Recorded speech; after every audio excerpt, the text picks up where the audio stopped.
నమస్తే, welcome to ఓల్కా news. నేను అనుష. హైదరాబాద్లో హైడ్రా దూకుడు పెంచిందనే చెప్పొచ్చు. ఏవైతే చెరువులు, కుంటలు, నాలాలపైన అక్రమ నిర్మాణాలు ఏవైతే ఉన్నాయో వాటన్నింటినీ కూల్చివేసే దిశగా అడుగులు వేస్తుంది. గత వారం రోజుల నుంచి ఈ నిర్మాణాలన్నింటినీ కూల్చివేస్తామని చెప్పి వార్న్ చేయడం మనం చూస్తున్నాం. అయితే దానిని నిజం చేస్తూ తాజాగా స్టార్ హీరో నాగార్జునకు సంబంధించిన ఎన్ కన్వెన్షన్ ను పూర్తిగా కూల్చివేసిన పరిస్థితి. దీనిపై నాగార్జున ఆల్రెడీ స్టే ఉన్న నిర్మాణాన్ని ఏ విధంగా కూల్చివేస్తారంటూ ప్రశ్నించిన పరిస్థితి. మరోసారి నాగార్జున హైకోర్టుకెళ్లి ఊరట పొందినప్పటికీ కూడా ఇప్పటికే 80% వరకు ఎన్ కన్వెన్షన్ ను కూల్చివేయడం జరిగింది. అలాగే చిన్న పెద్ద ప్రముఖులు ఎటువంటి తేడా లేకుండా హైడ్రా తన పని తాను చేసుకుపోతుందని చెప్పి ఇప్పటికే హైడ్రా చీఫ్ చెప్పడం జరిగింది. ఈ నేపథ్యంలో అసలు హెచ్ఎండిఏ పరిధిలో ఉన్న కుంటలు గాని, చెరువులు గాని, నాలాలు గాని, నదీ పరివాహక ప్రాంతాల్లో ఎంత బఫర్ జోన్ ఉంచాలి, అంటే వాటి చుట్టూ సరిహద్దుల్లో ఎంత దూరంలో నిర్మాణాలను చేపట్టాలి అనేది ఒక నియమ నిబంధనలకు సంబంధించిన ఒక జీవో అయితే రిలీజ్ చేయడం జరిగింది హెచ్ఎండిఏ. ఒక్కసారి మనం దాన్ని పరిశీలించే ప్రయత్నం చేద్దాం. ఇక్కడ మనం చూసుకుంటే ఇదంతా కూడా గండిపేట చెరువు వస్తుంది. ఈ గండిపేట చెరువు ఇక్కడ రెడ్ కలర్ లో ఈ జోన్ అంతా కూడా మూసి, అంటే హైదరాబాద్ లో చాలా రకాల నాలాలు, కుంటలు ఉన్నాయి. ఎగ్జాంపుల్ గా మనం ఇది తీసుకుంటున్నాం. ఇక్కడ మూసి మనం చూసుకుంటే ఈ మూసి నది పరివాహక ప్రాంతం ఇదంతా, ఈ రెడ్ కలర్ జోన్ అంతా ఇది వస్తుంది అనమాట. సో ఇవన్నీ హెచ్ఎండిఏ పరిధిలో ఉన్నవి. నార్మల్ గా హెచ్ఎండిఏ పరిధిలో ఉన్న వాటికి 50 మీటర్ల వరకు కూడా ఆ సరిహద్దుకు దూరంగా నిర్మాణాలు చేపట్టాలి తప్ప ఆ 50 మీటర్ల లోపు ఎటువంటి నిర్మాణం ఉన్నా ఖచ్చితంగా ఇప్పుడు హైడ్రా కూల్చివేసే కార్యక్రమం అయితే చేపడుతుంది అనమాట.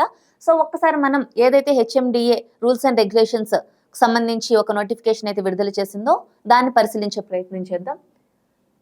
ఇక్కడ మనం చూసుకుంటే 10 మీటర్స్, అంటే 10 మీటర్స్ విడ్త్ లో మనకి వాగు గాని, కెనాల్ గాని, నాలా గాని, లేదంటే స్ట్రోమ్ వాటర్ అంటే నిలకడగా వాటర్, చెరువు లాంటిది వాటర్ ఉంటే ఆ వాటర్ కి ఖచ్చితంగా బఫర్ జోన్ అనేది 2 మీటర్స్ ఉండాలి. అంటే 2 మీటర్స్ లోపల ఎటువంటి నిర్మాణం చేపట్టడానికి ఎవరికి అవకాశం ఉండదు.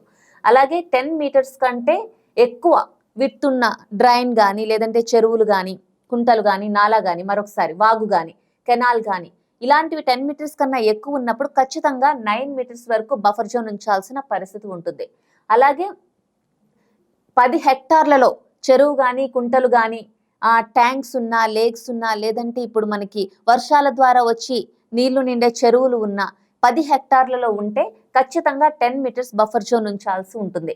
అలాగే మనం చూసుకుంటే 10 మీటర్ల కన్నా ఎక్కువగా ఉండేవి ఏముంటాయి, లేక్స్ ఉంటాయి, లేదంటే ట్యాంక్స్ ఉంటాయి, కుంటలు ఉంటాయి. ఇవన్నీ కూడా 10 హెక్టార్ల కంటే ఎక్కువ ప్రాంతంలో ఉన్నట్లయితే ఖచ్చితంగా 30 మీటర్స్ బఫర్ జోన్ ఉంచాల్సిన పరిస్థితి. అంటే ఆ 30 మీటర్స్ లోపు ఎటువంటి నిర్మాణాలు చేపట్టకూడదు, చేపట్టట్లేదు, అదే జరుగుతోంది. ఒకవేళ గతంలో అలా చేపట్టినట్లయితే అలా అక్రమ నిర్మాణాలు ఏమైనా ఉంటే వాటిని ఇప్పుడు కూల్చివేసే కార్యక్రమం అయితే జరుగుతుంది. ఇప్పుడైతే అలా నిర్మాణాలు జరగట్లేదు, గతంలో జరిగాయి, వాటిని కూల్చివేసే పని ఇప్పుడు హైడ్రా చేస్తుంది.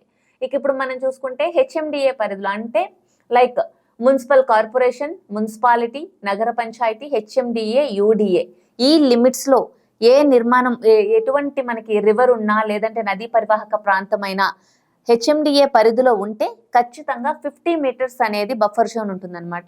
ఈ 50 మీటర్స్ బఫర్ జోన్ లోపల ఎటువంటి నిర్మాణాలు చేసినా ఇప్పుడు వాటన్నింటినీ కూల్చివేసే కార్యక్రమం అయితే చేపడుతుంది. ఎవరైతే ఈ రూల్స్ ఫాలో అవ్వకుండా నదుల్ని, లేదంటే కుంటల్ని, చెరువుల్ని ఆక్రమించి నిర్మాణాలు చేపట్టారో ఆ ప్రతి ఒక్క నిర్మాణాన్ని పట్టుకొని ఖచ్చితంగా వాటన్నిటిని కూల్చివేసే కార్యక్రమంలో భాగంగానే హైడ్రా అడుగులు వేస్తోంది. దీనికి తొలి అడుగుగా నాగార్జున ఎన్ కన్వెన్షన్ ను కూల్చివేయడం జరిగింది. కీప్ వాచింగ్ ఓల్కా న్యూస్.